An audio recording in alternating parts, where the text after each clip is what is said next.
In LYNN, police are looking for a mother of two who vanished more than 40 years ago. The search for Susan DeQuina uncovered a trail of bodies from Massachusetts to Connecticut that baffled investigators. In tonight's New England's Unsolved, Bob Ward shows us how police are still trying to put all the pieces together.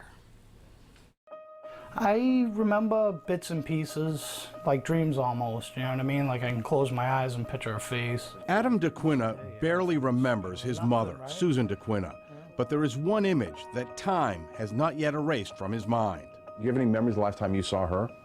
Basically, it was the last day going to school. We left to go to school and never seen her again. Susan DeQuina disappeared on the night of October 3rd, 1979. What followed was an explosion of unexplained violence and 2 more deaths. At the center of it all, Susan's new boyfriend, a man named Michel Gagnon, a member of the Quebec chapter of the Hells Angels motorcycle group. He's, from the investigation, very violent individual. LYNN Police Captain Mark O'Toole is still looking for Susan DeQuina. He tells me Susan was drawn into the orbit of outlaw bikers. She's associated with known criminals, outlaw bikers, people involved in dealing narcotics. At home, Adam still remembers the chaos of the time. The police showed up at the house. I just remember crying and, you know, everything being like frantic, running around. Police say Susan DeQuina was last seen here at her house on October 3rd.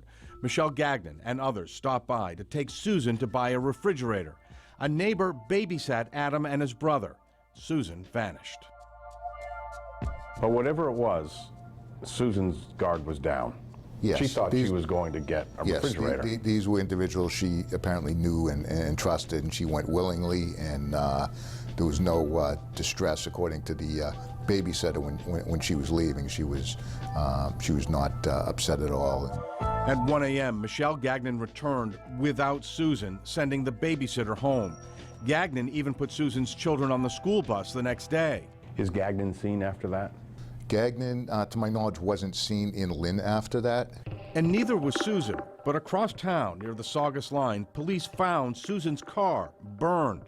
And within weeks, a gruesome discovery: a human torso near the spot where Susan's car was burned. The remains identified as 22-year-old Robert Garbino, Michel Gagnon's roommate. At the house where Garbino and Gagnon lived, this case took another twist as more of Garbino's remains were located. A search of the property there resulted in the recovery of his head, his hands, and he had his tattoos physically removed from him. Police never got a chance to talk to Michel Gagnon about Susan or Robert Garbino.